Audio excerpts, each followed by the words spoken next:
Hi, Tasha with Encompass Awe, guys. Again, good afternoon. Welcome.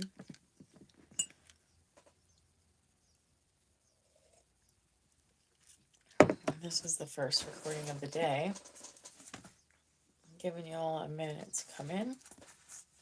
We're reading from this book, The Crystalry Gallery by Kate Ahara. Guidance and Rituals from 36 Magical Gems and Minerals. And the page that we're reading is Come to Calm. When I'm working with this tarot deck, which I don't have the tarot deck out today, but I pull this card a lot as I find myself getting anxious and exhausted and overwhelmed, as I do have my whole self to manage and 3 other humans that live with me and a life partner and a bonus daughter and all that in life, and Encompass Awe going on. We have to bring ourselves back to our central balance and our core. Whatever your life looks like, you're busy, you're hectic, even if you just get a little bit on edge and you're not busy. We all have different levels of what kind of triggers us to feel overwhelmed. Well, Come to Calm reminds you how to get back in your center and in your balance and in that inner and outer harmony. So I'm going to read it. Come to Calm, Soulgillite Gemstone.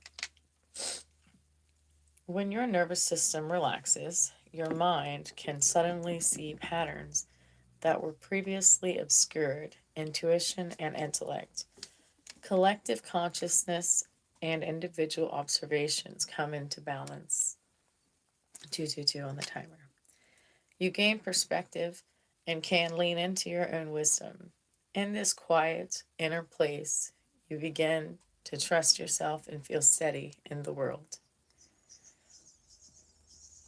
For all this happens, Soulgillite murmurs, you need to come to calm. You need to soften every bit of you. Does anybody else feel resistance when you hear that?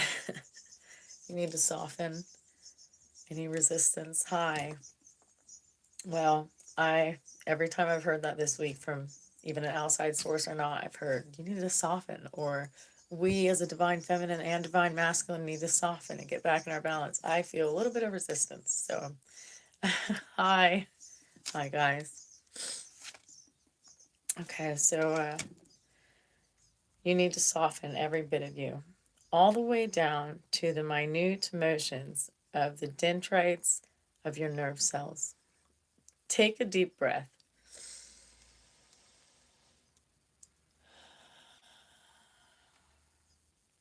Blow out the stress, the questions, and the agitation. Come actively to calm. Mediterranean countries know the power of rest. Afternoon naps are encouraged, if not for actual sleep, then for getting quiet and still so you can recharge your internal battery. Create a personal culture of rest by designating a time to nap, meditate, relax, do what you enjoy, come to calm on a routine basis.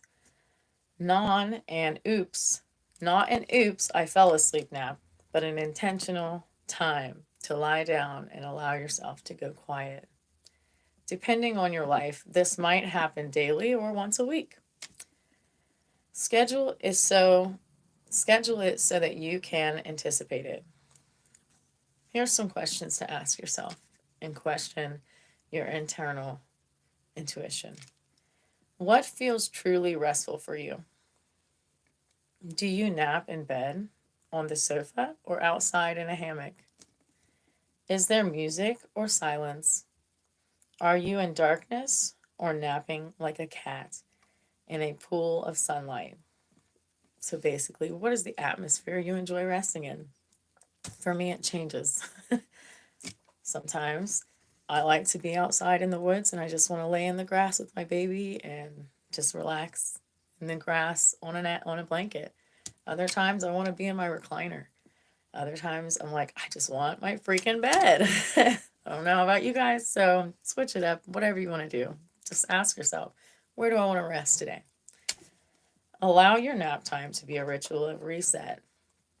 Go into it intentionally, setting the scene for optimal relaxation so you can go back into balance. Reflection, stressed.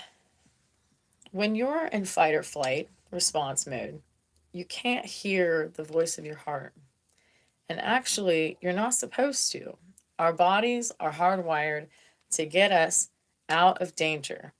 If Neolithic women hung around wondering if it was her dharma to get eaten by a saber-toothed tiger, our species would have died a long time ago. While our fight or flight reflex worked great for saber-toothed tigers, it's not as useful for the stressors of modern day life. Daily stressors send us biologically into fight or flight. Sometimes not necessary, right?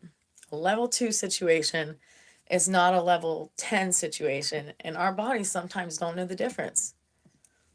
In that kind of overwhelm, they just respond and react and want to run and overdo and figure out 10 years ahead, and we stress ourselves out like that. Which means even a traffic jam can put you into reactive mode. The most important thing to know, being in constant low grade reaction, is you don't realize you're in it. Like unskilled poker players, many of us have tells that show up when we are under stress. Maybe you bite your nails, or twist your hair, or fidget. Perhaps you talk or scream at other drivers on the road as if they can hear you. Do you know what your personal tells are? The first step to soothing the fight or flight response is to know what yours are. Well, how do we respond? How do you respond? You can comment on there if you feel welcome to. That's okay. If you don't feel comfortable to, don't. That's fine. I'll share what some of mine are. When I'm in fight or flight, I isolate. I don't want to be around anybody. I don't want them to see me anxious. I don't want to talk about my feelings. I don't want to talk. I just seclude and isolate. Or if it's a person that I'm having an issue with and I'm in that overage mode and anxiety, then I'm probably going to leave the atmosphere until I feel calm again and then come back around.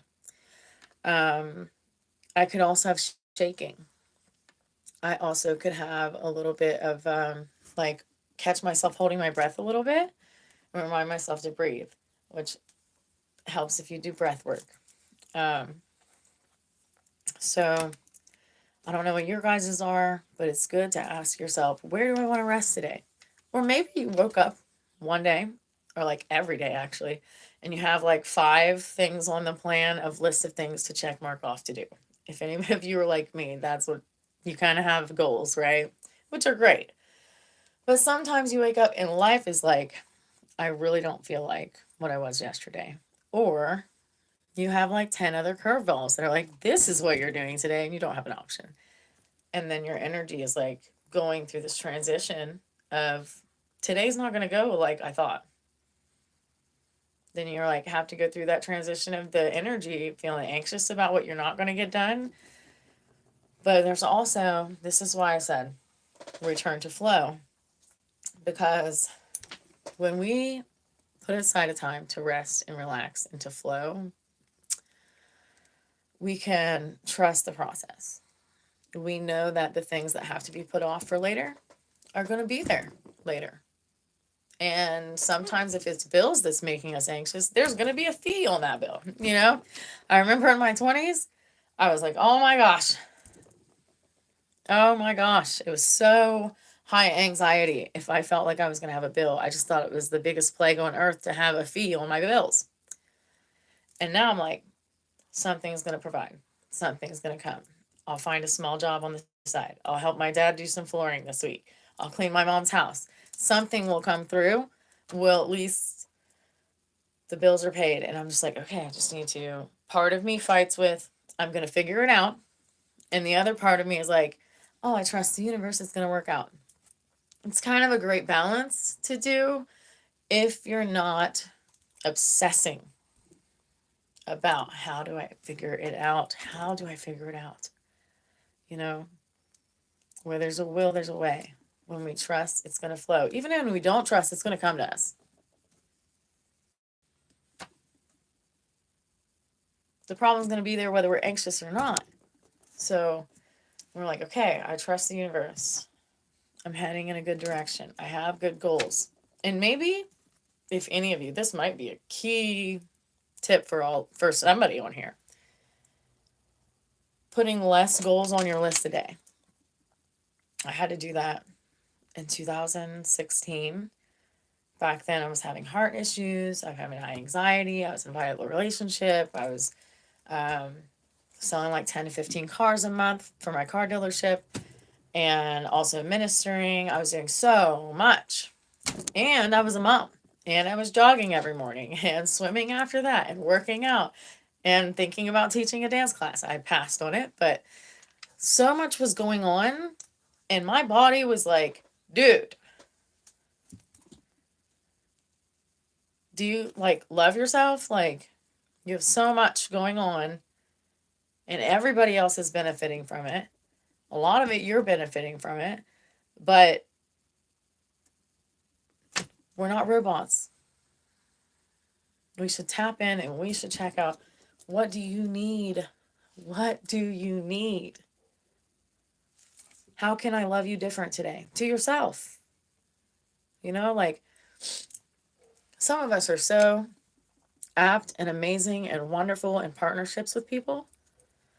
And with our children, we wake up and we're like, what does everybody need? I love you so much. What do you need? How can I adjust myself to accommodate you? But why don't we do that as much with ourselves? I see that there's an evolving huge amount of people in collective that are asking themselves. And I think that that's gorgeous. I think it's wonderful. I think that we needed to grow. And we need to grow in asking ourselves, what do you need? How can I hold space for the version Natasha? I'm Natasha. How can I hold space for the version of you that you are right now, and the overwhelmed version, and the child version, and the creative version? How do I hold space and love you better today? And believe it or not, if we do that, then we will be better off for everybody else that needs us, to give them healthy love, to also pour into them. If we're well, they will be well.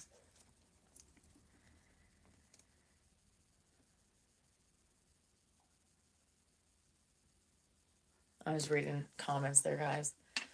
Everybody's looks different. Everybody's,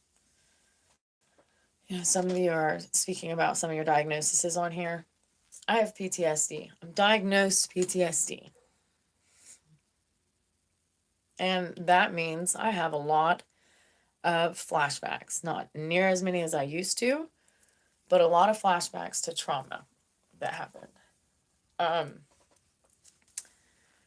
And then I also have idiopathic hypersomnia. So hypersomnia, I always am in dream state when I go to sleep. So the most active part of your sleep, the REM sleep, that's where I stay. Like immediately, all night, I'm in the most active, awake part of your sleep. When I wasn't diagnosed, when I didn't have the answers, I had a lot of anxiety about what is going on. At the time, I was in a very violent marriage, 15 years, that ended in 2019. However, when I got the answers and I got a lot of peace about it, I didn't have my mind spinning about it. But when will we get to a point where we trust until we have the outcome? Trust until we have the answers. I know it's really hard because, like, when it's medical issues, there's a level of fear. a lot of you don't know this, but on March 20th, I don't know if you guys, any of you have seen my son, Julius, on here. I post him and do reels of him. But he's 6 months old. But a month ago, um, I almost lost him. He had like a seizure type of thing while he was nursing and he choked.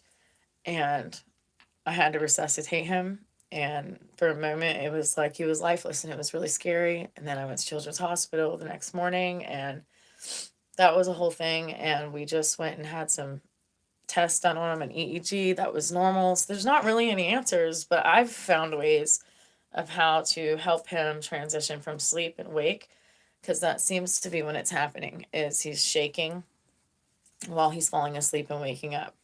But that caused a lot of trauma for me and for him. And he doesn't really want me to leave him with anybody else right now. It's only been like 4 weeks.